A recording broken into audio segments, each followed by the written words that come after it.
Prontinho, pessoal, iniciando aqui mais uma aula aqui. A gente vai rever algumas questões do módulo 1 e do módulo 2, tá? Para quem não me conhece, meu nome é Gabriel. Vou dar início, vou dar um tempo para vocês fazerem as questões, e aí vocês já podem me mandar a resposta no chat, perfeito? Partiremos para a primeira questão. Muito bem, a gente já começou... todo mundo está afiado aí já. Essas questões teóricas, principalmente as que todo mundo está mandando a resposta igual, tá? E obviamente correta, eu vou dar um pouco mais de celeridade para a gente conseguir fazer o máximo de questões possíveis até 11 horas, ok? Bom, então todo mundo mandou aqui a resposta correta. Jailson encerrou suas operações no banco JKG há 6 anos e a instituição financeira descartou as informações do cliente após esse prazo. O banco tem a obrigação de manter em seus registros as movimentações de prevenção à lavagem de dinheiro, né, que existe essa necessidade de manter esses dados até 10, ou melhor, é isso mesmo, até 10 anos. Né? Então, 10 anos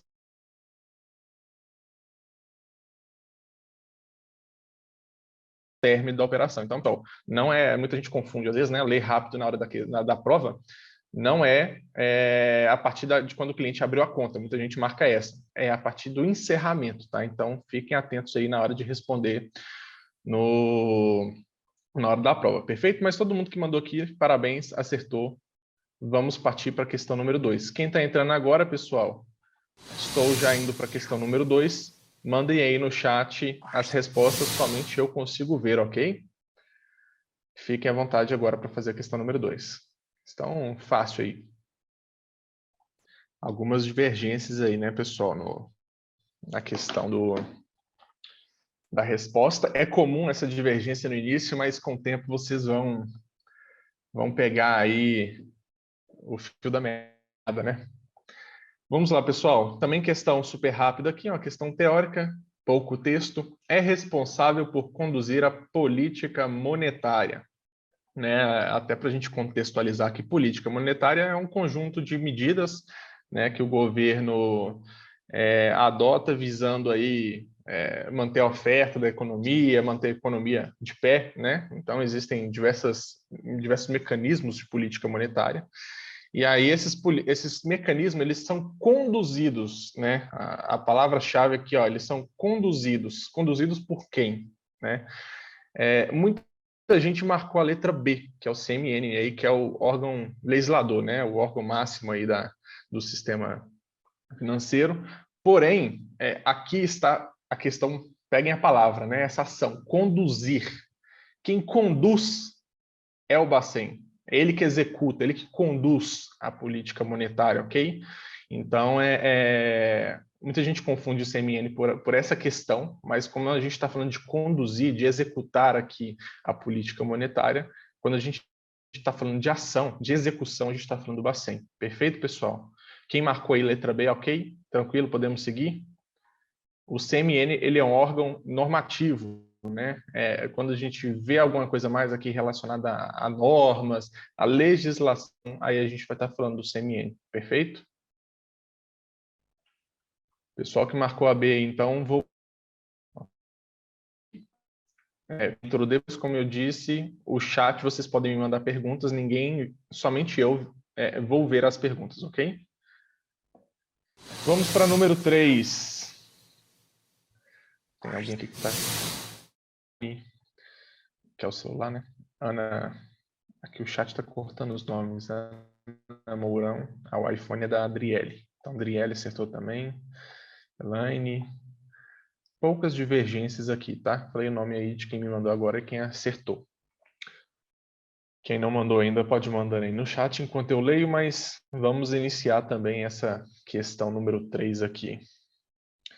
Elaine acabou de mandar também, acertou. O CSNU, né, que é o Conselho de Segurança das Nações Unidas, solicita a indisponibilidade de ativos de um cliente da instituição financeira X. Nesse caso, a instituição financeira deverá bloquear a conta imediatamente e, posteriormente, comunicar ao Bacen, CVM, Ministério da Justiça e ao COAF, né?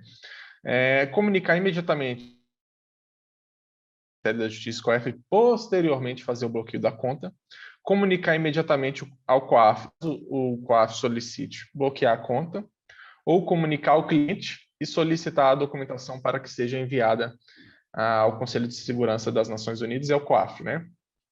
Qual que é a resposta correta aqui? Algumas pessoas marcaram a letra C, né? E outras letra B, mas o consenso maior aqui está entre a letra A.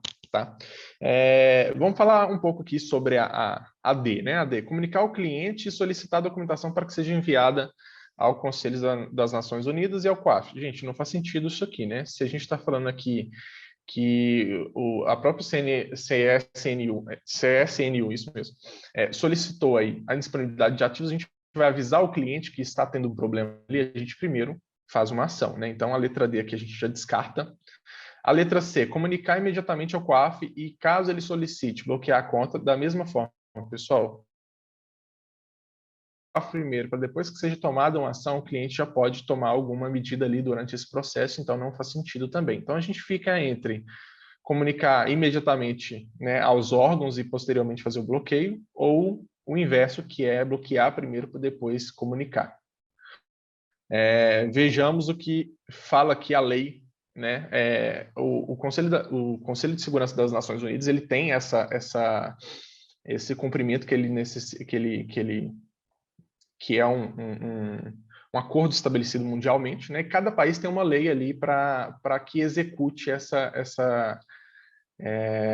esse cumprimento. Então, no Brasil aqui a lei número 13.810, e ali fala, ó, cumprirão sem demora e sem aviso prévio, né? Prévio aviso aos sancionados, a quem foi solicitado em disponibilidade, a resolução do Conselho de Segurança das Nações Unidas ou a designação de seus comitês de sanções que determinem a indisponibilidade de ativos de titularidade direta ou indireta de pessoas físicas, de pessoas jurídicas, ou de entidades submetidas às sanções decorrentes de tais resoluções, na forma e nas condições definidas por seu órgão regulador ou fiscalizador. Então, pessoal, sem demora e sem aviso prévio aos sancionados. Então, nesse caso aqui, a resposta correta seria a letra A, a maioria aí acertou.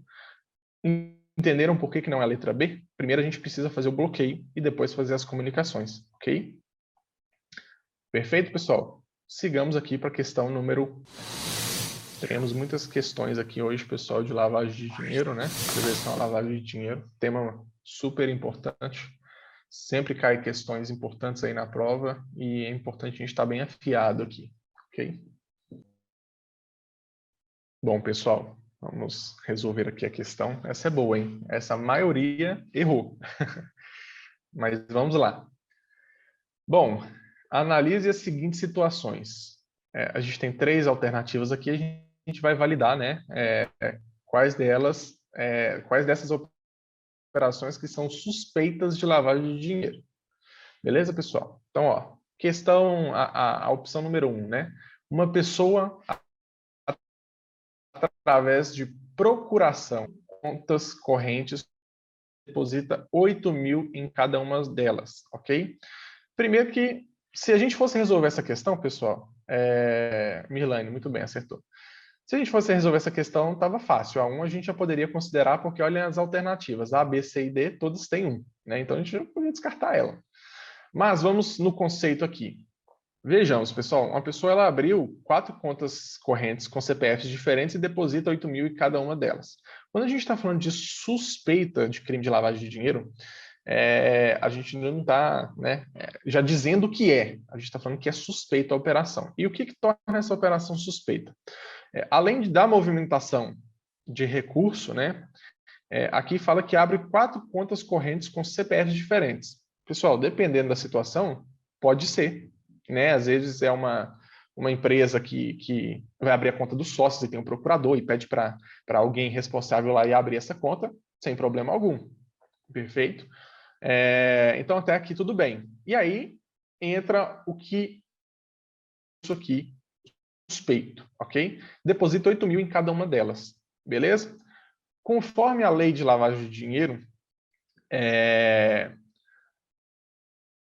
as operações que possuem, né, o valor de R$10.000 acima, elas precisam ser registradas, precisam ser informadas aqueles depósitos, ok?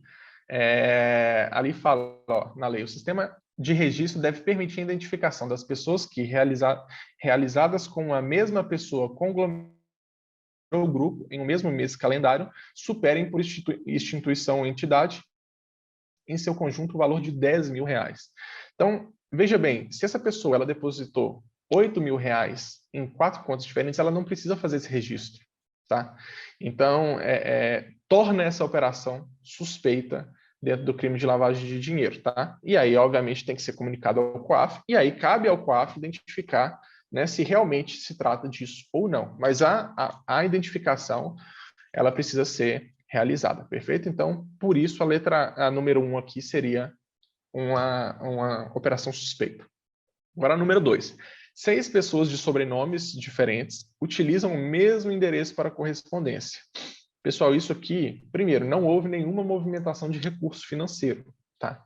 Se não houve a movimentação, por que isso se torna suspeito, né? Isso aqui, às vezes, pode ser uma república, às vezes pode ser, né, uma comunidade ali, alguma coisa que tenha o mesmo endereço, que morem várias pessoas naquele mesmo endereço, que sejam pessoas diferentes. Então, esse fato somente não torna isso aqui suspeito, principalmente porque não tem movimentação financeira. Perfeito, pessoal?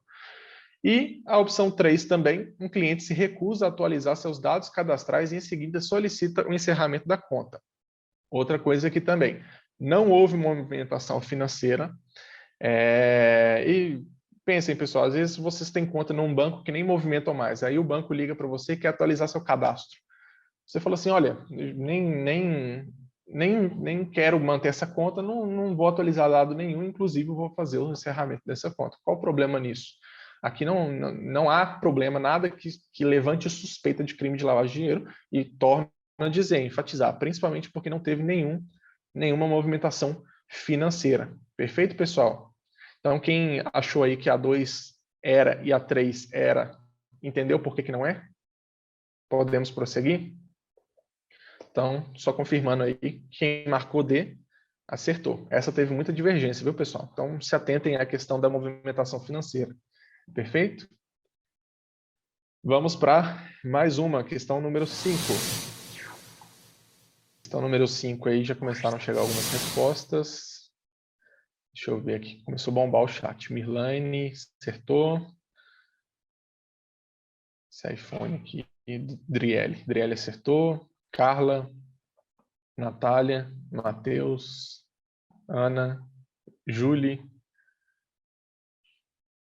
Aline, Rosiane, Joyce, Daiane, todo mundo acertando, pessoal. Então vamos responder essa aqui, é uma questão bem tranquila, né? Eu acho que todo mundo aí está no consenso. São operações que devem ser avisadas ao COAF. Novamente estamos falando aqui de suspeita de crime de lavagem de dinheiro, ok? Saque no valor de 15 mil em espécie e se tratando de uma operação suspeita. Só enfatizando aqui, pessoal, exceto, né? Então, a gente tem que procurar a questão aqui que não levanta suspeita de crime de lavagem de dinheiro. Saque no valor de 15 mil em espécie se tratando de uma operação suspeita. Pessoal, por si só, quando a gente fala de uma operação suspeita, né, independente do valor ali, se for uma operação suspeita, precisa ser avisado ao COAF. Então, independente do valor, a gente já considera aqui que deveria ser avisado. Então, a letra A não é, ok? Letra B, depósito em espécie durante vários dias seguidos no valor de R$ 9.999. Pessoal, a gente entra aqui na mesma lei que a gente acabou de visualizar ali no exercício anterior, né? Acima de 10 mil para cima, na verdade, precisa ser registrado no sistema, né? Pega algumas informações ali do depositante, da origem do dinheiro e tudo mais, e a pessoa vai fazer esse depósito de 9.999 para quê? Para sair fora dessa questão de necessitar de registrar isso no sistema. Então, torna a operação suspeita, ok? Recebimento de transferência em conta corrente no valor de 120 mil oriundo do exterior. A maioria, quase unanimidade aqui, marcou essa e essa é a resposta correta, ok? Por quê? Quando se faz essa transferência, já tem essa movimentação lá no exterior, né? A pessoa está recebendo esse recurso, ela não está depositando, ela não está fazendo nenhum movimento, esse recurso só está chegando para ela, e lá fora, com certeza, já foi feito esse movimento de registro, porque é uma quantia de valor alto, né? Então, isso aqui não torna a operação suspeita, beleza? E por que não seria a letra D também? Pagamento de boleto no valor de 70 mil em espécie em nome de correntista. Então, 70 mil em espécie, né? Novamente, uma movimentação aqui bem suspeita, né? A gente está falando de 70 mil reais em dinheiro. Então, a operação ela se torna suspeita aqui também. Então, a resposta correta, a maioria acertou, letra C. Perfeito, pessoal? Vamos agora para número 6. Pode mandar correção também. Escreve assim, correção. E manda a resposta que eu também... né, às vezes a gente marca errado ali. A prova até permite também a gente mudar.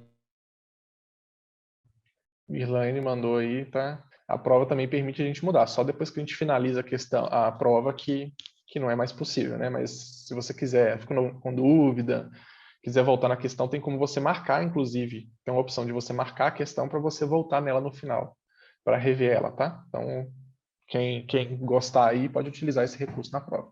Elaine, muito bem, acabou de mandar também a resposta correta. Vamos lá, pessoal, acho que a gente já pode resolver aqui também essa questão.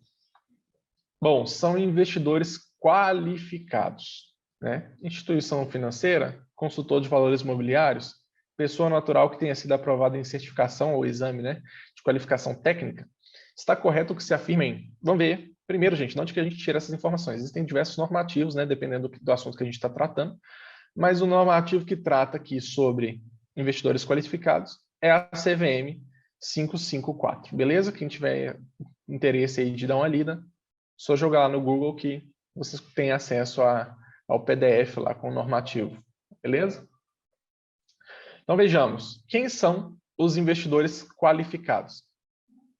Investidores profissionais. Então, se você é profissional, você é qualificado. Se você é qualificado, não necessariamente você é um profissional, tá? Então, sempre atentem a essa dica aí. E aí, quando a gente fala aqui da número 1 aqui, da opção 1, instituição financeira, é um investidor profissional, tá? Então, a gente já sabe que a 1 está correta. Então, a gente fica entre letra A, letra B e letra D de dado. A C a gente já pode descartar. Beleza? 2, olha lá, consultor de valores imobiliários. O que no item 3 aqui, ó, as pessoas naturais que tenham sido... Vou pular essa parte, né? Uma dessas pessoas são os consultores de valores mobiliários. Então, quando a gente está falando aqui da número 2, a gente também está falando que está correta. Beleza? Então, a gente tem a letra A para marcar. E a gente já poderia finalizar a questão aqui se a gente estivesse olhando somente as opções, ok? Por quê? Porque somente não tem nenhuma aqui que é 1, 2 e 3, beleza? Mas por que não é a número 3? Aqui está falando que a pessoa natural que tenha sido aprovada em certificação e exame de qualificação técnica. Por que não é essa questão? Porque ela está incompleta. Vejam bem, as pessoas naturais que tenham sido aprovadas em exame de qualificação técnica ou possuem certificações aprovadas pela CVM como requisito para registro de agentes autônomos de investimento. Né? Então, falta um pedaço aqui. Né? E em relação aos seus recursos próprios. Então, esse pedaço que faltou é que faz com que essa questão aqui fique incompleta. Por isso que é somente a número 1 e número 2, ok? Perfeito, pessoal? A maioria teve dúvidas aí sobre a questão, tá? Então, fiquem atentos aí somente ao que se fala sobre a questão, se ela está completa. Perfeito? Sigamos, então, para a questão número 7. Essa aí vocês vão me responder num segundo. Aline, Driele. Muito bem, a maioria já acertando. É uma questão bem tranquila, né, pessoal? Mas ainda algumas pessoas tiveram aí dúvidas. A gente está falando aqui agora, né, ao contrário da questão anterior, de investidor, muito bem, Miguel, investidor profissional, tá? Então, considera profissional a pessoa jurídica ou pessoa física que ateste por escrito, e isso é importante, tá? Aqui já está falando no título, mas na hora da prova pode ser que tenha alguma coisa falando sobre isso, né? Ah, um investidor que possua X milhões, ele já é investidor profissional? Não. Ele precisa também atestar por escrito, ok? A condição de investimento acima de.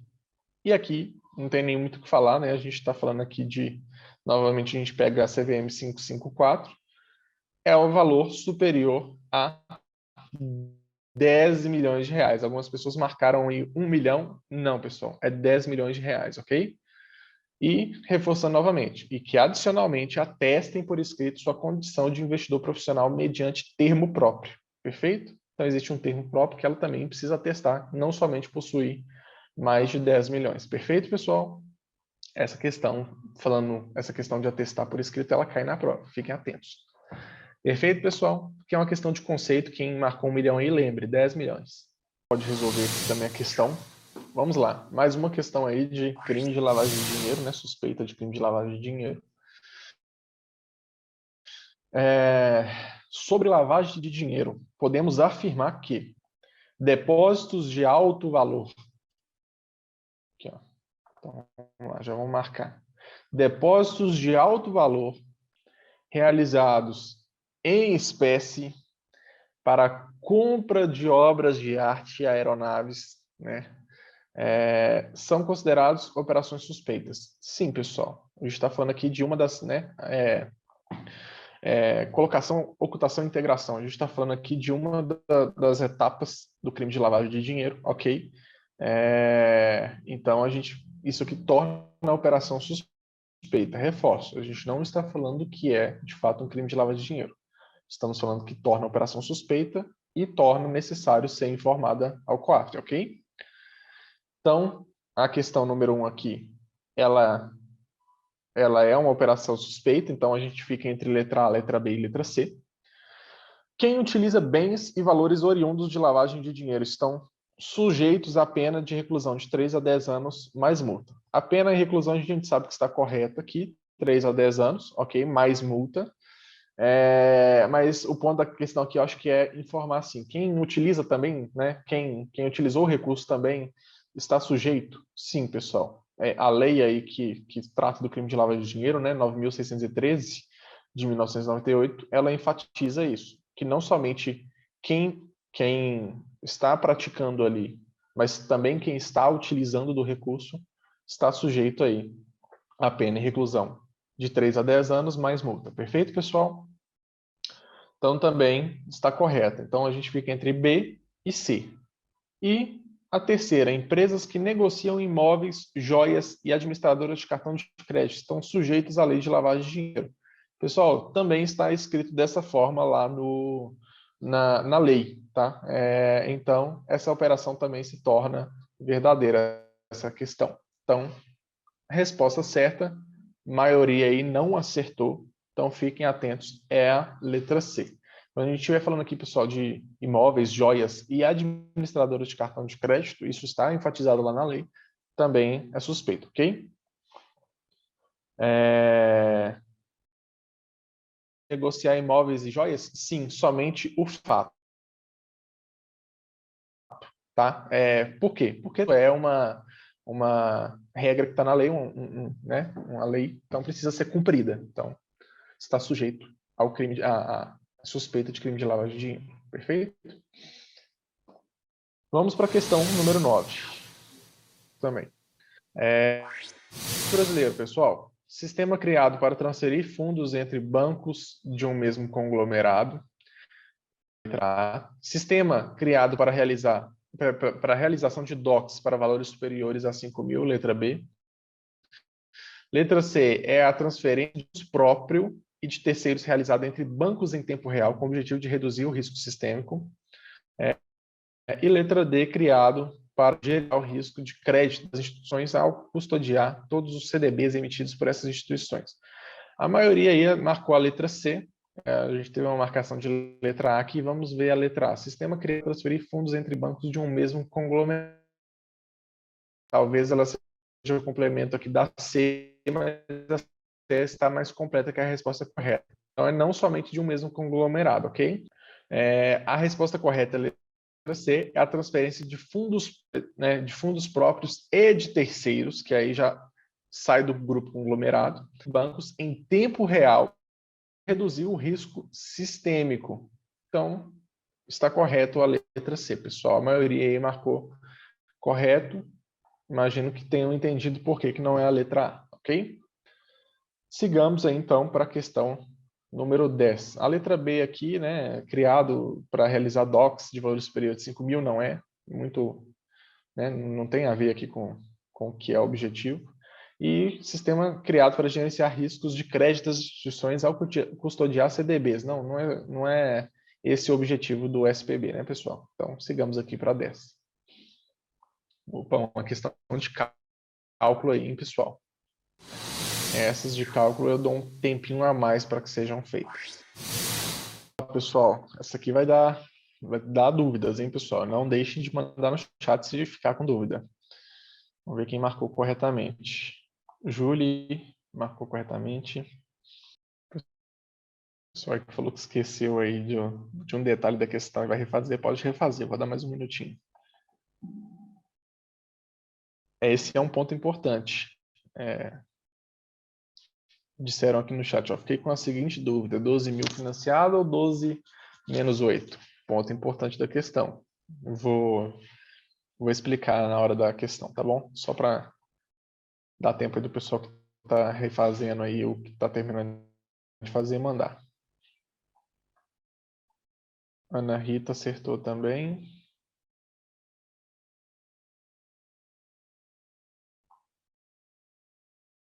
Por enquanto foram só esses. Ana Mourão também.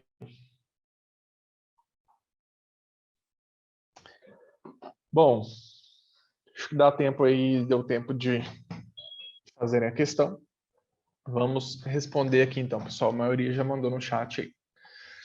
Qual o valor das parcelas de um financiamento de 12.000 a juros de 1% ao mês e entrada de 4.000?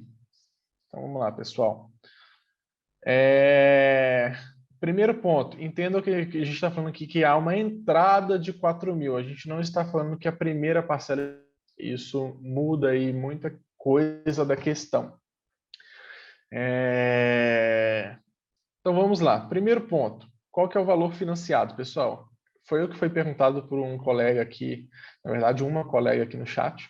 Fiquei com a seguinte dúvida: 12.000 financiado ou 12.000 menos 8? Por que não é 12.000 financiado, pessoal? Porque houve uma entrada e não sim o pagamento da primeira parcela no ato, tá? Então a gente precisa abater aqui os 4.000 dos 12.000. Então, como que a gente faz isso na HP? Aqui no lado direito a gente faz, ó, 12.000 enter, 4.000 menos. Então, chegamos ao valor de 8.000, perfeito? O que a gente faz com esse valor de 8.000? Agora a gente precisa encontrar a APMT, por quê? A questão está pedindo, ó, qual o valor das 10 parcelas de um financiamento de 12.000 a juros de 1% e entrada de 4.000. O que a gente faz? A gente vai pegar esse 8.000 que a gente achou, nosso PV. Eu vou colocar ele negativo aqui, né? Apertar CHS para a gente lançar ele como PV. Porque a PMT vai vir positivo ou negativo, ela vai vir o contrário do que você lançou aqui no PV. Negativo. 10 é o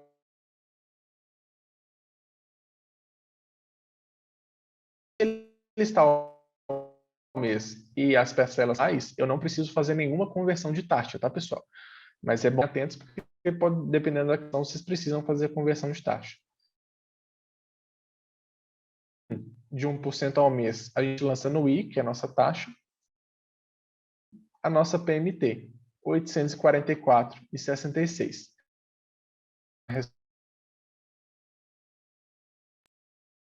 E ali a resposta errada para você marcar, né? Então, às vezes a pessoa não abateu aí o 4.000 dos 12.000, talvez colocou GBGIM achando que seria essa a solução. Então, a resposta correta aqui é a letra C. Perfeito, pessoal? Alguém tem dúvida aí na questão? Os pontos foram esclarecidos? Perfeito, pessoal. Então, vou prosseguir aqui para a próxima questão. É uma questão até tranquila, né? Mas pode surgir alguma dúvida aí. Sempre lembrem, pessoal, na hora da prova, F, CLX para zerar HP, para não interferir na próxima questão. Às vezes você mantém algum resultado aqui e você esquece, tá? E sempre confiram também se o beguinho aqui da calculadora está acionado ou não, né? Ele não, normalmente eu gosto de não deixar acionado, porque raramente a gente usa ele, perfeito? Então terminou uma questão de GBeguin, vocês retirem o GBeguin da calculadora para não ocasionar o erro de uma próxima questão. Sigamos para a questão número 11. Essa questão é boa porque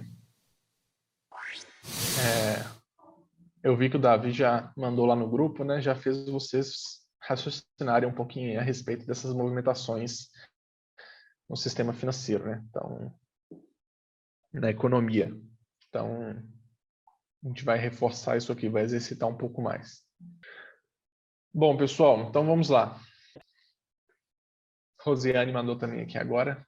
Muito bem, acertou. Mas todo mundo acertou que mandou no chat. Quando o governo decide reduzir a taxa Selic, baixando assim o cupom cambial, é de se esperar que o investidor estrangeiro. Então, pessoal, o que é o cupom cambial, né? Só lembrando o conceito aqui, é uma taxa de juros em dólar que remunera investimentos em moeda estrangeira feito no Brasil. Então, o investidor estrangeiro, ele quer saber, eu quero investir no Brasil ou em qualquer outro país. Qual que é a taxa de referência para ele? É o cupom cambial, né? O retorno mínimo que ele espera ao investir em determinado país é o cupom cambial, beleza? Então, para conceito e resposta da questão, é importante a gente saber. Então, o que a gente está falando? Quando o governo decide reduzir a taxa Selic, né, baixando também, consequentemente, o cupom cambial, é de se esperar que o investidor estrangeiro ele faça aportes em dólar aqui no país, vendendo dólar e comprando reais. Não, pessoal, se a gente está baixando a taxa de remuneração para o investidor estrangeiro, o que ele vai fazer? Ele vai tirar o dinheiro dele daqui. Ele vai querer colocar em outro país ou, né, investir em outra coisa que remunere ele mais do que o país aqui, o Brasil, no caso, estava remunerando ele. Então, ele não vai fazer aporte em dólar aqui no país. A tendência é que ele retire, né, o recurso que ele tem aplicado aqui. Então, a letra A não é. Letra B, faça resgate das suas posições aqui no país, vendendo reais para comprar dólares e repatriar o recurso. É a resposta mais correta, né, pessoal? E ela é contrária da letra A. Se a remuneração dele aqui no país reduziu, o que ele vai fazer? Opa, vou resgatar esse dinheiro e vou repatriar, vou aplicar isso em outro local que me gere um retorno maior, né? Então, a letra B é a resposta correta. Letra C, compre moeda local. Ela é a mesma linha da letra A e está errada, né? A tendência dele é retirar isso daqui. E posições estrangeiras não serão afetadas. Não, sim, se reduzir o cupom cambial, já afetou aí a posição estrangeira. Então, a resposta correta é a letra B. Perfeito, pessoal? Bom, tendo em vista que a maioria aí, maioria não, todos que mandaram no chat acertaram, né? Nem todos mandaram no chat, mas todos que mandaram no chat acertaram. A gente vai prosseguir aqui para a questão número 12. Lembrando que às 10 horas eu vou fazer uma pausa de 10 minutos, tá, pessoal? Então, fiquem tranquilos aí. Agora não respondi, chegou só uma resposta no chat. Então, eu vou dar mais um tempo, viu, pessoal, antes de responder. Quem não souber fazer também, manda no chat que não sabe fazer, para eu saber se vocês já querem que eu resolva, tá bom? Tudo bem, Elaine. Muita gente aí já começou a mandar que não soube, né? Então tá certo. Ana Rita também acertou, mas a maioria mandando que não sabe fazer. Socorro, calma, gente, vou ajudar. O pessoal aí tá achando estranho também a questão. Mas acontece, viu, pessoal? Então, eu vou resolver ela aqui. Vamos lá. Veja bem o que a questão está pedindo para a gente. Num financiamento de 2.000 em 18 parcelas mensais, sem entrada, então a gente não aciona o GBeguin, tá? Confiram aí se a calculadora está sem o GBeguin, sem o Beguin lá em cima. Sem entrada, há uma taxa de 4,5% ao mês. Qual é o total de juros pagos? Pessoal, total de juros pagos. Eu vi algumas pessoas aí encontrando a parcela e tudo mais, que tem a resposta na questão, mas não é isso, tá? Vejam o que o enunciado está pedindo, né? Antes da gente acertar uma questão matemática, é muito importante a gente entender o português, o que está escrito, né? Qual que é a interpretação do texto. Vamos lá. Como que a gente resolve essa questão? Primeiro ponto, pessoal, a gente precisa encontrar aqui, antes da gente saber qual o total de juros pagos, a gente precisa encontrar qual que é a parcela, perfeito? Então a questão fala para a gente, ó, que a gente tem 2.000, que é o nosso PV, vou colocar ele negativo, 2.000 CHS PV, né, que é o financiamento, que ele tem o valor de 2.000. Ele será pago em 18 parcelas. Quem falou aí que a C quase acertou, mas veja o que o enunciado está pedindo. Então, ele é 18 parcelas, a gente põe esse 18N. A taxa está ao mês e as parcelas estão mensais, então não preciso fazer nenhuma conversão aqui, nenhuma equivalência. Então, 4,5I. Beleza?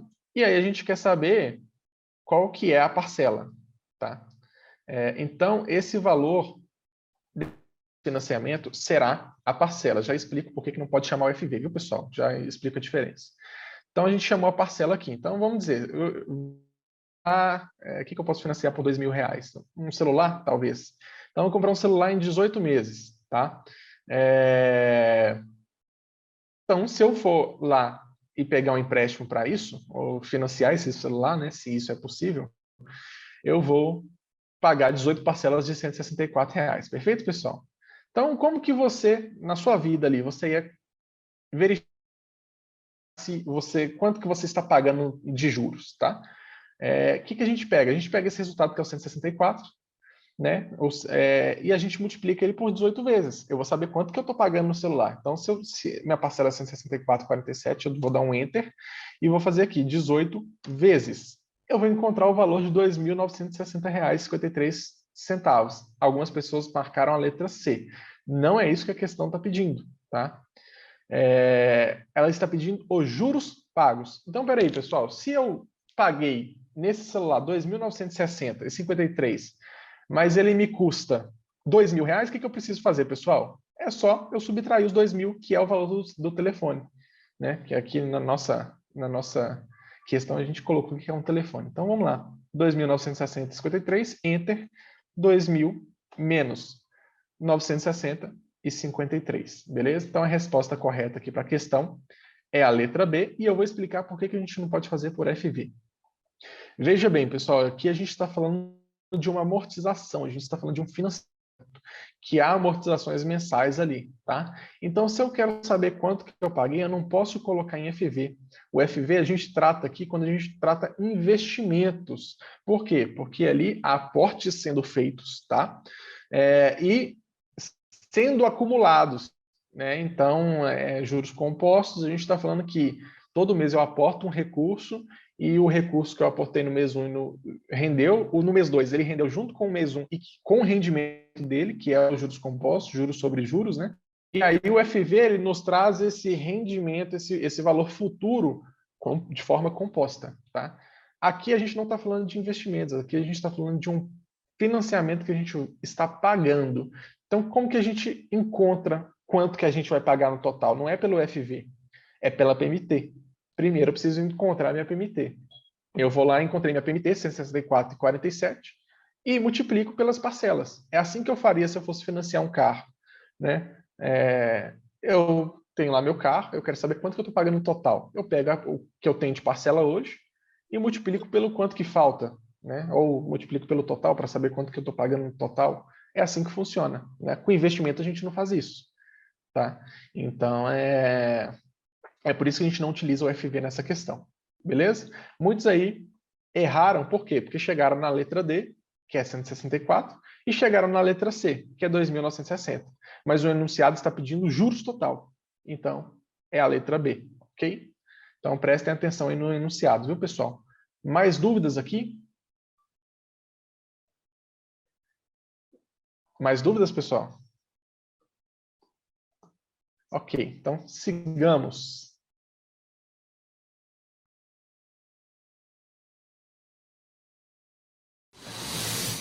A última aí, antes de entrar no intervalo. Essa aí também é bem tranquila, viu, pessoal?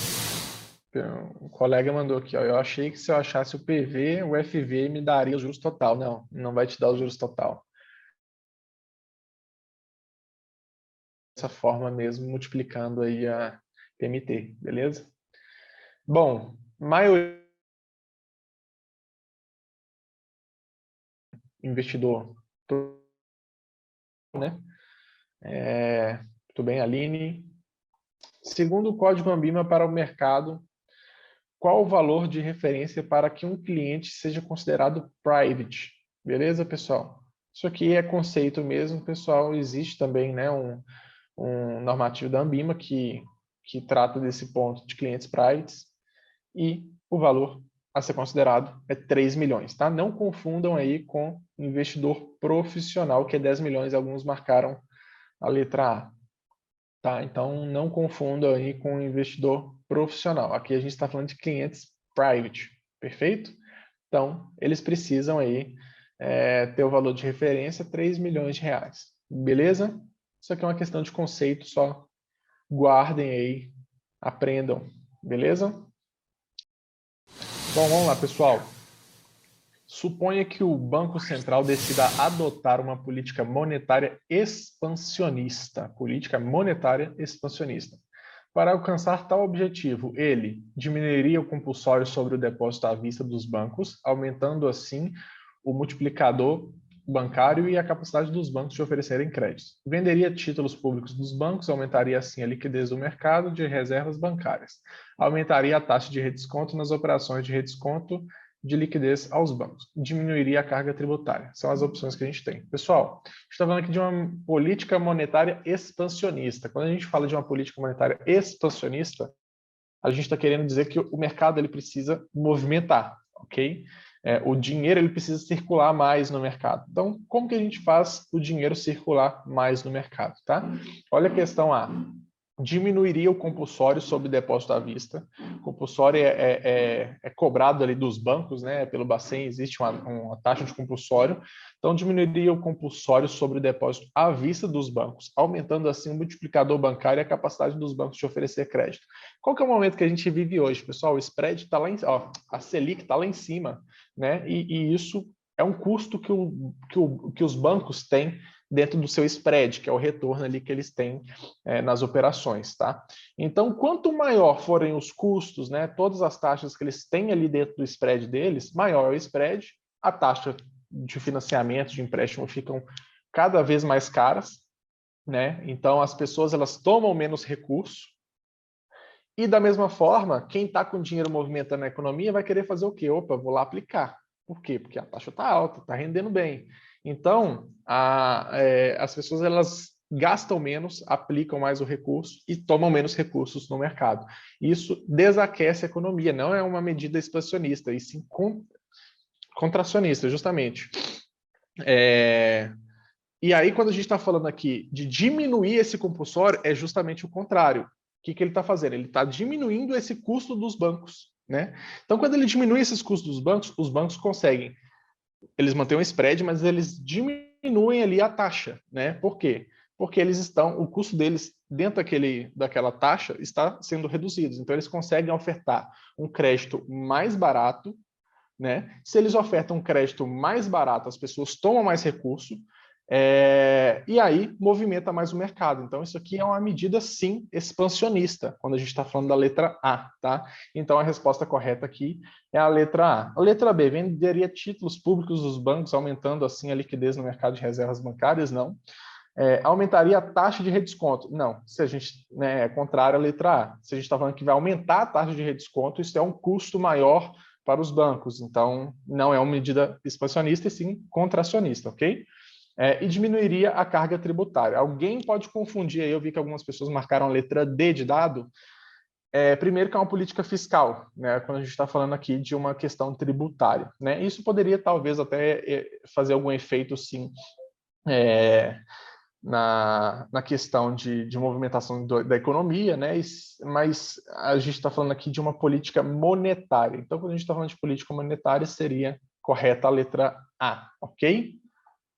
Dúvidas aqui, pessoal? Eu acho que a maioria acertou, alguns só que tiveram dúvidas aí, marcaram a letra D, porque, né, talvez dê algum sentido de que também iria aquecer a economia, só que é uma política fiscal, beleza?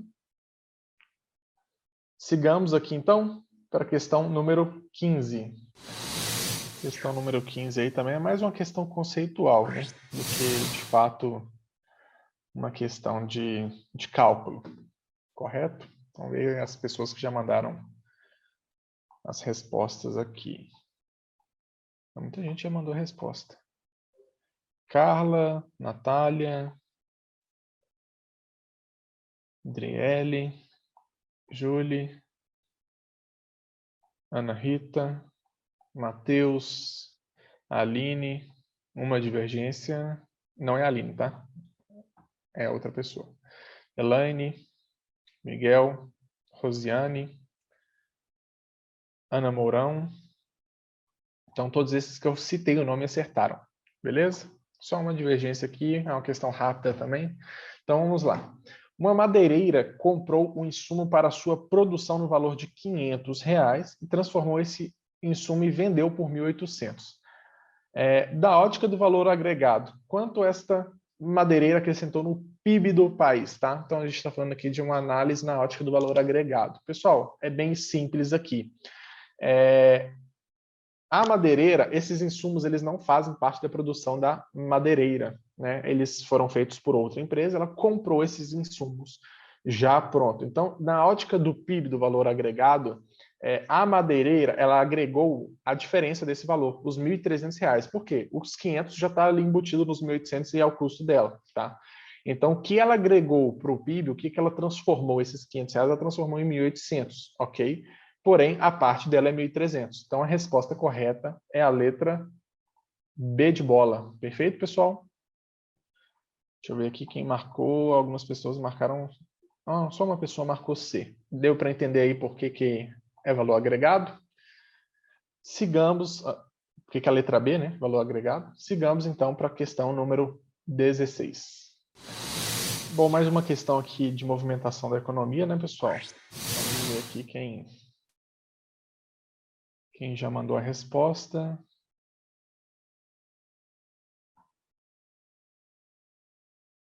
O chat já está bombando aqui. Então, Carla, muito bem. Algumas divergências, hein? Natália, muito bem. Aline, muito bem. Adriele, muito bem. Elaine, Julie. Tranquilo. Quem está errando aí, pessoal, o lugar de errar é aqui mesmo, tá? A gente está aprendendo, não desanimem. É normal a gente errar no início, mas no final do curso vocês vão estar fera, vão ter mais monitorias também aí, beleza? Então, continuar no foco aí nos estudos, beleza? Essa aqui, eu entendo por que talvez vocês errem essa questão, porque talvez o conceito, a visão, o ponto de vista de vocês esteja diferente do que deveria ser, tá? Quando a gente fala de conta turismo e quando a gente fala de margem de exportação, tá? A valorização do real frente ao dólar causa na economia déficit na conta turismo e aumento na margem de exportação. Letra B, superávit na conta turismo e aumento na margem de exportação. Letra C, déficit na conta turismo e diminuição na margem de exportação. E superávit na conta turismo e diminuição na margem de exportação. Então, vamos lá, pessoal. O que é a conta turismo? Tá, pessoal? Ela mostra os gastos dos brasileiros em viagens internacionais e receitas obtidas pelo país quando os estrangeiros visitam o Brasil. Tá? Então, por exemplo, quando que os estrangeiros vão visitar mais o Brasil? Quando o real está valorizado perante o dólar ou quando o real está desvalorizado perante o dólar. Os turistas, eles vão querer visitar o Brasil quando o real estiver desvalorizado perante o dólar. Por quê? Porque é mais barato para eles, né? Então, suponhamos que o dólar está R$ 4 e aí ele cai para... ele aumenta para R$ 6, por exemplo, né? que o turista vai enxergar? Opa, o dólar está valendo mais dentro do Brasil, eu consigo comprar mais reais com esses dólares. Então, vou visitar o Brasil. Então, essa conta turismo, ela aumenta. Só que aqui na questão a gente está falando da valorização do real e, consequentemente, desvalorização do dólar. Perfeito? Então, essa conta turismo, ela vai ficar deficitária. Beleza? Da mesma forma, como ela também trata, né, dos gastos dos brasileiros em viagens internacionais, a valorização do real frente ao dólar faz com que esses turistas brasileiros, né, nós brasileiros, visitemos mais os outros países. Por quê? Porque o real está valorizado perante o dólar baixou, então vou viajar. Né? E quando a gente viaja, a gente faz o quê? A gente leva recurso do país para fora, para outros países. Isso é ruim também para a conta turismo. Ela fica mais deficitária ainda, tá? Então, consequentemente dessas duas formas na balança, né? Então, quando a gente fala que o real valorizou, a gente tem um déficit na conta do turismo, beleza? Então, a gente fica entre a letra A e a letra C. Perfeito? E aí, agora a gente está falando de margem de exportação, tá? Com o real valorizado perante o dólar, que é o que a questão está falando, né? O estrangeiro ele vai querer comprar do exportador aqui do Brasil ou lá da China, por exemplo, né? Provavelmente da China. Por quê? Porque lá o custo dele é menor. O Brasil, o real está mais valorizado, ou seja, o dólar está desvalorizado. Então, o custo para quem está lá fora comprar aqui do Brasil, do nosso exportador, é maior. Então, ele vai procurar outras alternativas para comprar. E como que fica o nosso exportador aqui no Brasil? Ele precisa ser competitivo. E como que ele é competitivo, sendo que o produto dele está mais caro para o estrangeiro? Ele vai ter que baixar a margem dele, tá? Então, para ele ser competitivo, ele baixa ali a margem dele. Então, quando a gente está falando da valorização do real perante o dólar, ou seja, a desvalorização do dólar, o que isso causa na economia? Um déficit na conta turismo e uma diminuição na margem de exportação. Pessoal, é uma questão realmente que exige um pouquinho mais da gente, principalmente porque a gente precisa entender o conceito da conta turismo, né? E também entender o conceito da margem de exportação. Vocês entenderam essa parte? Se quiser, eu explico de novo. Fala, Gabriel, não ficou claro? Podem mandar aí no chat. Gostaria de entender novamente. Se ficou claro também, puder mandar aí que quem errou, né? Puder mandar aí no chat que entendeu a questão, a gente segue para frente. O importante é a gente seguir sem dúvidas, ok? Pessoal aí mandando que a entender por que diminui a exportação. Vamos lá. Pensa o seguinte, deixa eu pensar no exemplo aqui. A maioria aí foi a questão da margem de exportação, mas tem gente que não entendeu tudo, tá? Então, vou explicar novamente. Digamos que a gente tem aqui o real, o dólar ele está R$4. Vamos colocar esse valor aqui para a gente, R$4, tá? E aí, a questão fala que o real valoriza, ou seja, se o real valoriza, na contramão, o dólar desvaloriza, perfeito? Então, a gente valoriza o real, o dólar desvaloriza, beleza? Você prefere ir lá para, vamos colocar um destino bacana aí, lá para o Nordeste, adoro o Nordeste, água quentinha e tudo mais. Você prefere ir para o Nordeste, né, com o dólar valorizado, ou com o real valorizado, vai fazer diferença para a gente ir para o Nordeste? Não, porque o real continua valendo a mesma coisa para a gente. Mas e lá fora, né, quando a gente for para fora? O real está R$4. Ele vai e, desculpa, o dólar está R$4. O real valoriza, ou seja, o dólar cai. Vamos dizer que caiu para R$2. Você vai preferir ir para o Nordeste ou você vai preferir ir para a Disney, aproveitar essa janela aí que o dólar caiu? Você vai preferir ir para a Disney. Por quê? Porque ficou barato viajar. Você vai querer ir para os Estados Unidos, entendeu?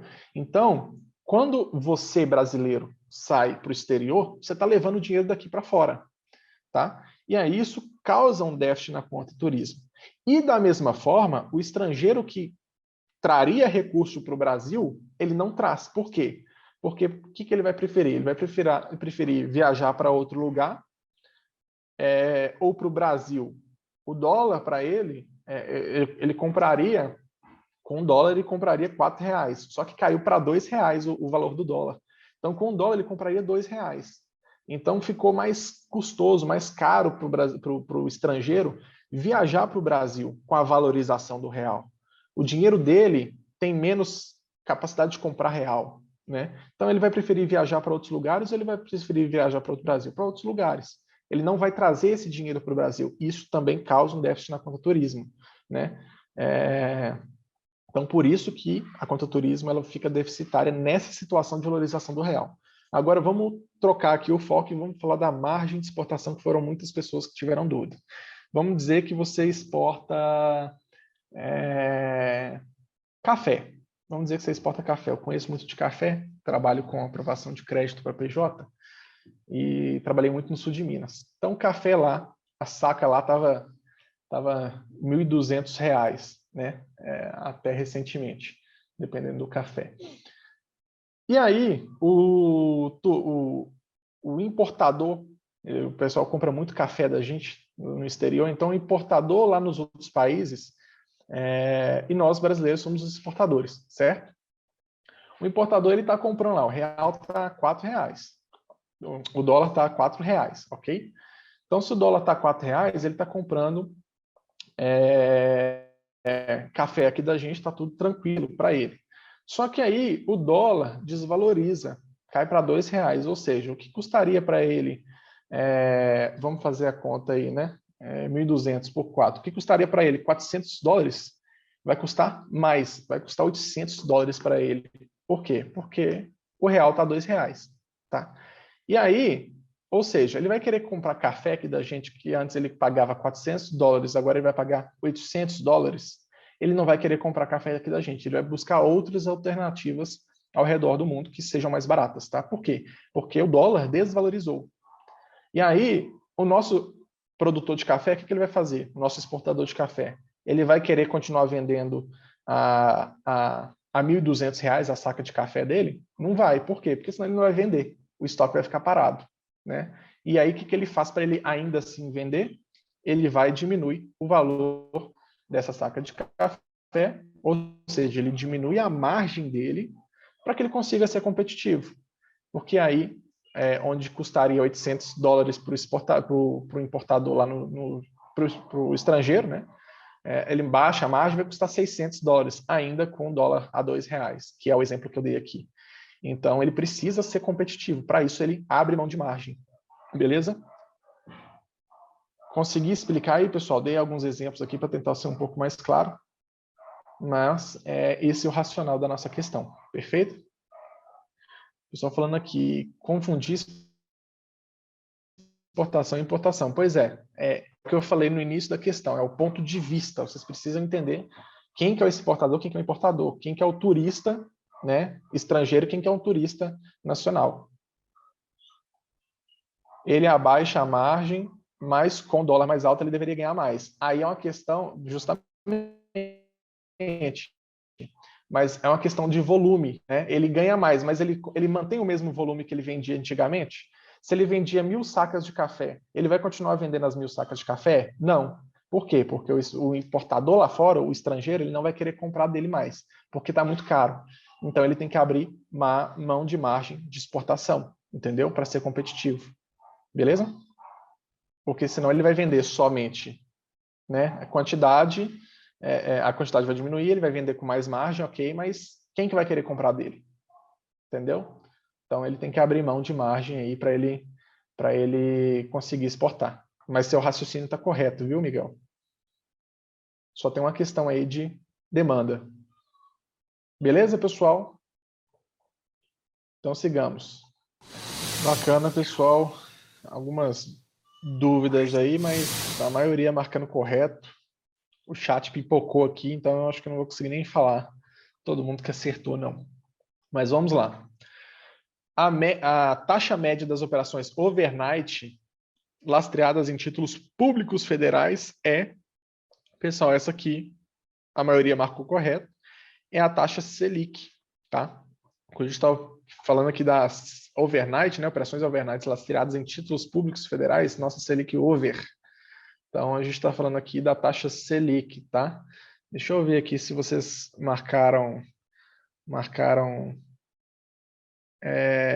alguns marcaram C, DI é depósito interbancário, pessoal, entre os bancos. A gente não está falando aqui lastreados em títulos públicos federais, ok? Então, não seria C. E deixa eu ver quem mais marcou aqui. E aí alguém marcou a letra D também. E aí a gente está falando aqui de TR, que é a taxa referencial, né? Uma taxa antiga lá da década de 90, que foi criada aí no governo do Collor. E ela era uma taxa que era para servir de referência para a economia brasileira, né? E controlar a inflação. E hoje ela já não tem mais essa função, e a gente está falando aqui de títulos lastreados, né? Públicos federais, títulos públicos federais. Então, a gente está falando aqui da letra A, beleza? Então, quem marcou C e D aí, espero que tenha entendido por que não é. Essa questão também vai ser excelente, pessoal. Muitas divergências aí, e é normal. Vamos lá, pessoal. Bom, caso o governo necessite financiamento do seu déficit fiscal, ou seja, o que é o déficit fiscal aqui, pessoal? Não está arrecadando o suficiente, né? Ele poderá vender títulos públicos, reduzir tarifas e barreiras para importação, aumentar o depósito compulsório, elevar os impostos. Pessoal, quando a gente fala aqui de vender títulos públicos, pensa bem, se o governo tem um déficit fiscal, ele tem necessidade ali de pagar dívidas e tudo mais, porque o governo também tem gastos, né, e tudo mais, ele precisa financiar ali o déficit dele.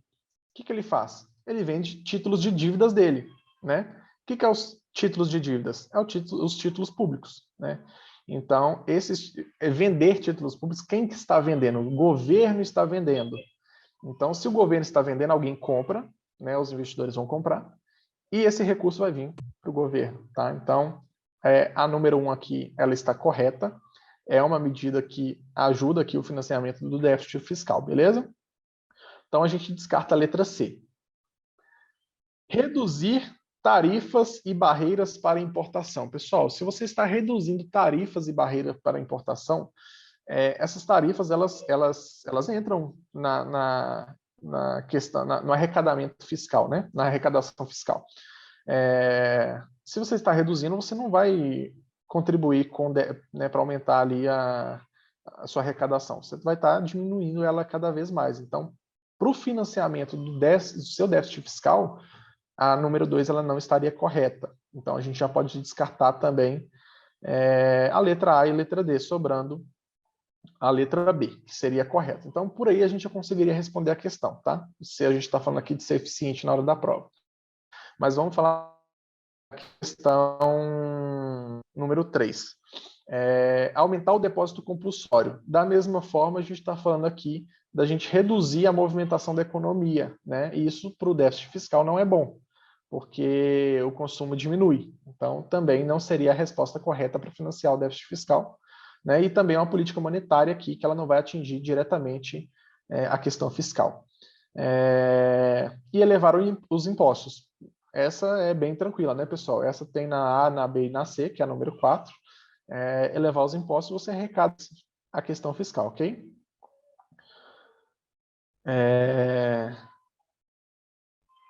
O pessoal falou assim, ok, a primeira está correta, mas esse dinheiro é justamente destinado a isso? Ajuda na arrecadação, mas não vejo vender direto ser destinado a arrecadar imposto. Justamente, quem falou isso aqui foi o Matheus, e ele tem toda a razão, viu, pessoal? A questão de vender os títulos públicos, ele contribui, né, no financiamento do déficit fiscal, mas não exatamente ele está destinado somente a isso, porque também é uma política monetária, tá?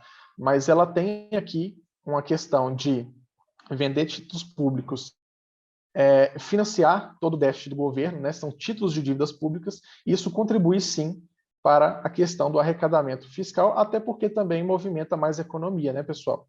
Então, quando a gente está falando aqui de vender títulos públicos, a gente está, na verdade, comprar título público aumenta a economia. Então, realmente, do ponto de vista que eu falei, vender títulos públicos está mais relacionado à questão de dívidas públicas, tá? Então, tudo isso envolve a questão do déficit fiscal. Então, ele sim pode ser considerado que contribui para o financiamento desse déficit, ok? A gente está falando das dívidas do governo. E isso inclui também a questão do fiscal, perfeito? O pessoal falando aqui que errou porque interpretou mal a pergunta. Isso aí, tem que ficar muito atento, pessoal, que, sei lá, 80%, 90% da resposta correta está na interpretação da pergunta, tá? Então, se vocês não interpretarem corretamente o que a questão está fazendo e responder cada um desses itens, com tranquilidade, um de cada vez, vocês podem aí ser induzidos ao erro, perfeito? Então, ok, vamos para 19. Pessoal aí, muito na dúvida de uma questão, e eu vou dar uma dica aí também, uma questão de interpretação, e pode ser que vocês não entendam o conceito, né? Mas o turismo estrangeiro, não entendam que é o turismo do estrangeiro, é o turismo estrangeiro, você viajar para o exterior, tá? Quem quiser corrigir a resposta aí.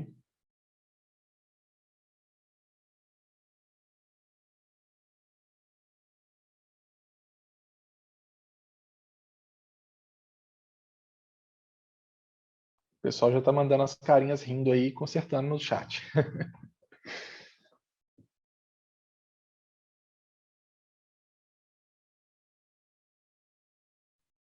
Bom, pessoal, a maioria aí acertando, e os que erraram, eu acho que alguns corrigiram aí, né?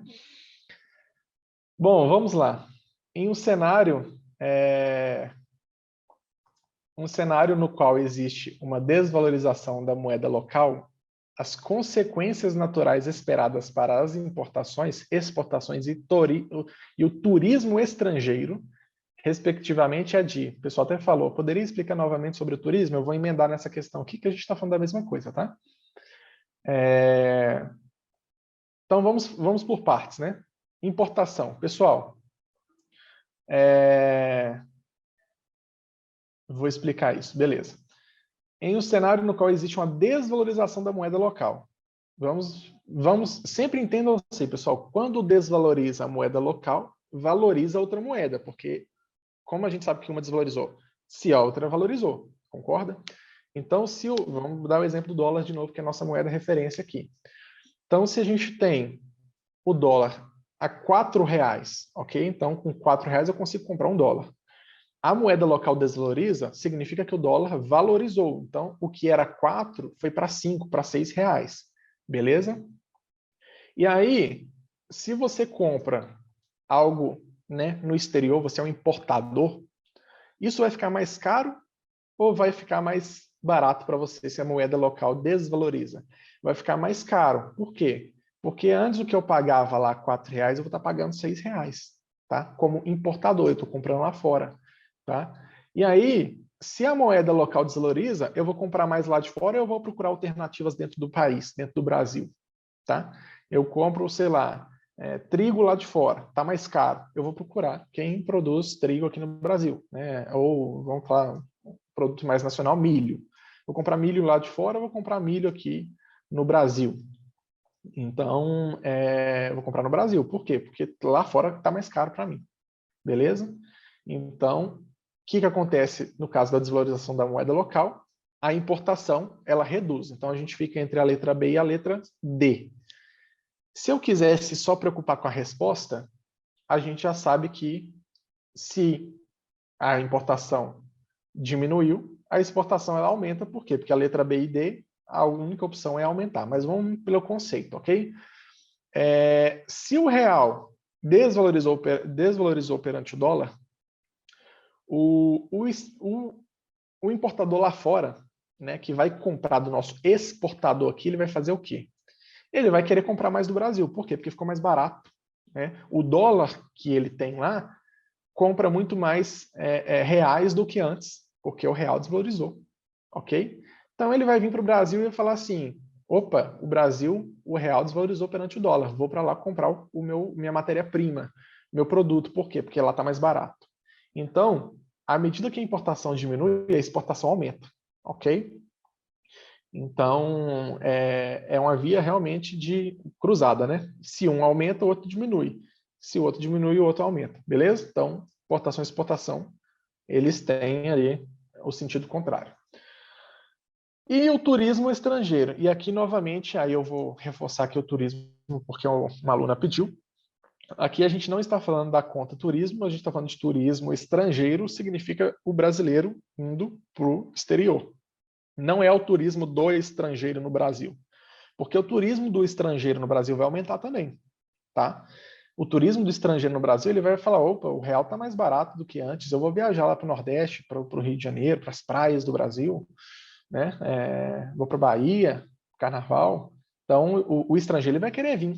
Mas e nós? Nós vamos preferir viajar aqui dentro do Brasil ou a gente vai querer viajar para a Disney? Para o Brasil, por quê? Porque para a Disney está mais caro, gente. O real desvalorizou. O dólar que antes eu comprava a R$4, eu estou comprando a R$6, a R$5, entendeu? Mandaram no chat aqui. Então, esse do faz diferença. Sim, não é o turismo do estrangeiro, é o turismo estrangeiro, tá? Beleza? E aí, quando a gente fala de conta turismo, é diferente, pessoal. Não confunda o turismo estrangeiro com conta turismo. Porque a conta turismo, a tendência aqui é ela aumentar. Por quê? Porque o turista estrangeiro vai vir gastar os dólares dele aqui no Brasil. Então, a conta turismo ela aumenta e o nosso turismo estrangeiro, o brasileiro, não quer ir para o exterior. Diminui, tá? Então, a conta turismo aumenta, mas o turismo estrangeiro diminui. Então, só atentem-se ao que a gente está tratando no enunciado. A gente não está falando de conta turismo, que é a questão anterior, que falava lá de déficit de conta turismo. Beleza? Ficou entendido isso aí? Quem me perguntou aqui sobre a questão? Então, a resposta correta aqui, só para reforçar a letra B, tá, pessoal? B de bola.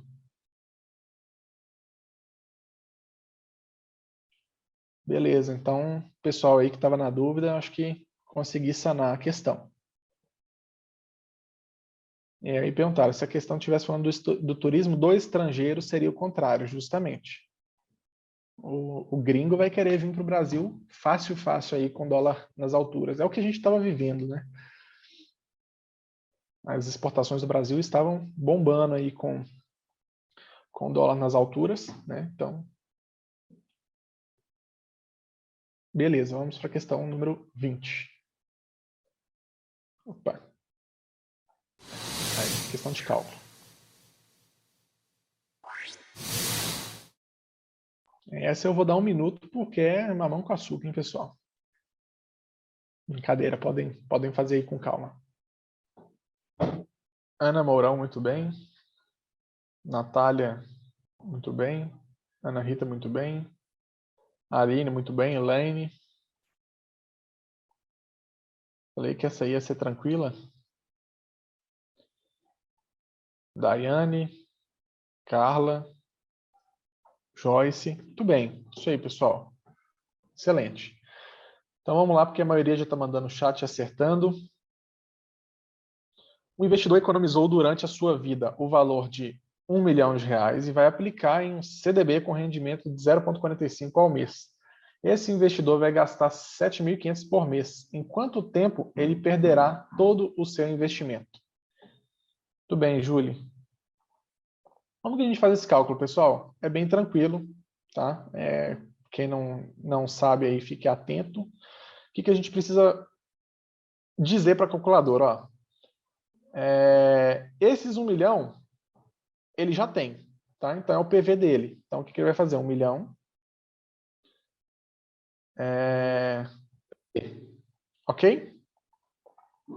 E aí, ele vai aplicar isso a 0,45. Então 0,45 já está ao mês e nosso gasto é mensal. Então não precisa fazer nenhuma conversão de taxa, nenhuma equivalência. Então isso vai para o nosso I. E aí, isso aqui é o quanto será gasto, tá? Quem gosta de jogar CHS aqui no PV ou prefere no PMT, tanto faz. O importante está inverso. 7.500 CHS PMT, por quê? Porque ele vai gastar aqui 7.500 por mês, beleza? Então, 7.500 negativos PMT, beleza? Em quanto tempo ele perderá todo esse investimento? A gente chama o N, que é o nosso tempo. O que está acontecendo na calculadora, pessoal? Se a gente colocou que esses 1 milhão é positivo e a PMT é negativa, ele vai abater ali 7.500 todo mês, ok? Mas antes dele abater, a gente colocar a taxa de 0,45 ao mês. Então, todo mês ele valoriza 0,45 do montante total que ele tem e abate 7.500. No próximo mês, o que sobrou, o saldo restante, ele valoriza 0,45 e depois abate 7.500 novamente. E assim sucessivamente, tá?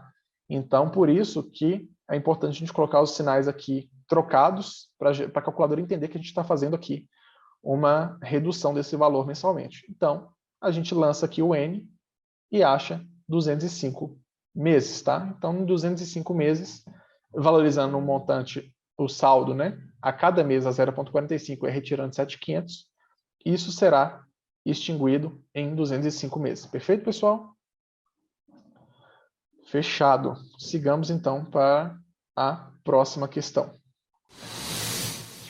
Isso aí é boa, hein, pessoal? Isso aí teve algumas tratativas lá no grupo que eu vi também.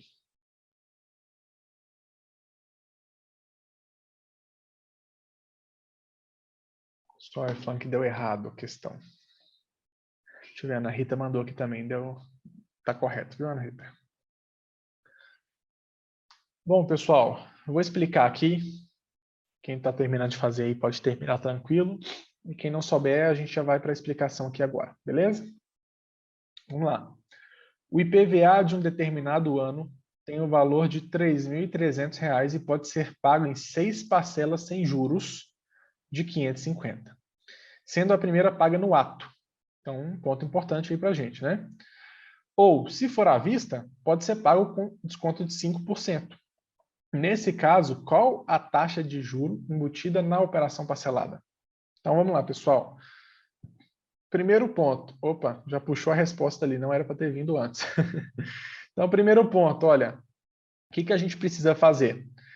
3.300 enter 5% menos. Por quê? Esse é o valor do item e o valor com desconto vai ser o 5% menos, beleza? Então, qual que é o resultado? Vamos lá. Como que a gente faz no HP? 3.300, enter, 5% menos. Ah, Gabriel, eu já tinha acionado o GBGIN, vai dar problema? Não. A calculadora ainda não fez nada que necessite do GBGIN. Se você ativou ou não, não faz diferença, beleza? Então, 3.135, perfeito? Esse é o valor que seria com desconto. E aí, o que a gente vai fazer agora? Agora sim a gente pode acionar o GBGIN, beleza? Por quê? Porque a primeira parcela está sendo paga no ato. Se você não colocou o GBGIN, vai dar errado. Talvez tenha até a resposta aqui. Então, GBGIN. O que a calculadora entende agora? Que a primeira parcela vai ser paga no ato, beleza?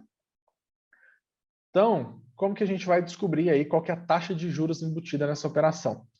A gente tem esse valor que vai para o PV, ok?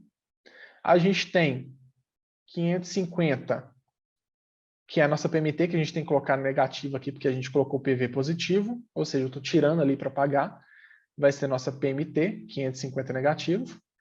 O 6 é o prazo, que são 6 parcelas, então é meu N. E aí a gente quer saber qual que é a taxa de juros ali da operação, beleza? E aí, aqui deu 2,10, mas com certeza porque a gente está com casas decimais, tá? Então a resposta certa aqui, 2,10 ou 20,9, é a letra A. Perfeito, pessoal? Ok? Bem tranquilinha essa também, né? Importante só aí a questão do GBGIN. Dica do professor aqui também. Terminamos a questão? FCLX, G, IND. Por quê? Porque a gente tira o GBGIN aqui para a próxima questão a gente não acabar errando aí, beleza? Já são 11 horas, mas eu vou deixar vocês fazerem mais uma. O intuito aqui é vocês fazerem o máximo de questões possíveis, tá? Contribuir o máximo possível com a aprovação de vocês.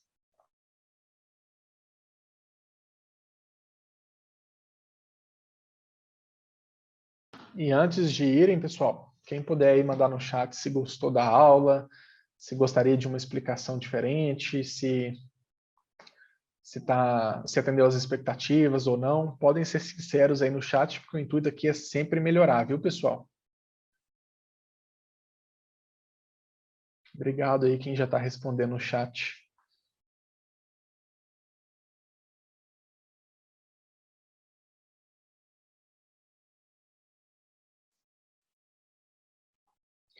Quem quiser também, o pessoal gosta de bater foto aí. Eu posso voltar também, viu? Desde a da questão para vocês baterem foto.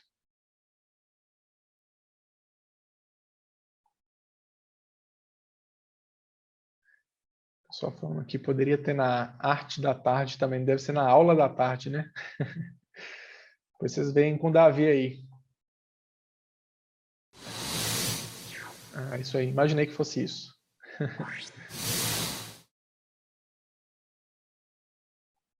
Pessoal falando aí, adorei as aulas, errei mais que acertei. Pessoal, no início é normal, tá? Depois vocês vão ver lá no final o quão bom estará o desempenho de vocês, beleza? O pessoal aí tá pedindo todo fim de semana, isso aí é com o Davi, pessoal. Vocês têm que ir lá no Davi e conversar com ele. Beleza, vamos só responder essa aqui, aí eu volto lá no início, vocês podem conversar mais comigo no chat, tá? Beleza, essa questão aí é a questão número 22. Em uma situação onde está ocorrendo a desvalorização do real frente ao dólar, isso a gente praticou bastante aqui, né, pessoal? Está ocorrendo a desvalorização do real frente ao dólar, podemos afirmar que não afeta o cenário para exportações nem importações? É mentira, né, pessoal? Isso a gente acabou de ver que afeta, seja positivo ou negativo, e eles andam na contramão, né? Se um valoriza, outro desvaloriza. Se um aumenta, né, a exportação aumenta, a importação diminui e vice-versa. B, melhora as condições para importações? Pode ser, vamos fazer o nosso raciocínio. Vamos lá, em uma situação onde está ocorrendo a desvalorização do real, ou seja, se o real desvaloriza, o dólar aumenta. Podemos afirmar que melhora as condições para importação? Pessoal, se lá no exterior você comprava um item a 10 dólares, né, e o real estava R$4, então você pagava R$40 no item. O dólar foi para R$6, você vai pagar R$60 nesse item. Se ele custava 40, você paga 60. A importação você vai querer importar mais ou menos? Menos, né, pessoal? Então ele não melhora as condições para importação. Letra C, melhora as condições para exportação. Lembra que eu falei que anda na contramão? Se um melhora, o outro piora e vice-versa? Se a importação piorou, a minha exportação aumentou, ela melhorou. Então a resposta correta é a letra C. Por quê? Porque apesar do real estar desvalorizado, o estrangeiro ele vai querer comprar mais do Brasil, porque o dólar dele está valorizado, tá? Perante o real. Então ele vai querer aumentar a exportação dele do Brasil, beleza? Aumentar a importação lá, né? E aqui nós, brasileiros, exportando mais, perfeito? Então é sempre importante ter essa visão de quem você é. E melhora a situação para viajar para o exterior. Não, né, pessoal? Se o dólar tá mais caro, você vai querer viajar para o Brasil e não para o exterior, que é o que a gente reforçou aqui durante as aulas. Perfeito, pessoal? Bacana. Então, pessoal, e as da matemática não fui bem. Não se preocupe. Matemática, pessoal, é prática, viu? Então, façam 2, 3, 4 vezes. Peguem os simulados que o Davi disponibiliza, façam, porque é na prática que vocês aprendem, beleza? Eu vou voltar, quem pediu para voltar aí na questão 20, eu vou voltar lá da 1, porque aí passa pela 20, beleza? Para vocês poderem bater foto. Quem estiver saindo, quem não for bater as fotos, obrigado aí pela participação, tá bom? Nos vemos nas próximas aulas.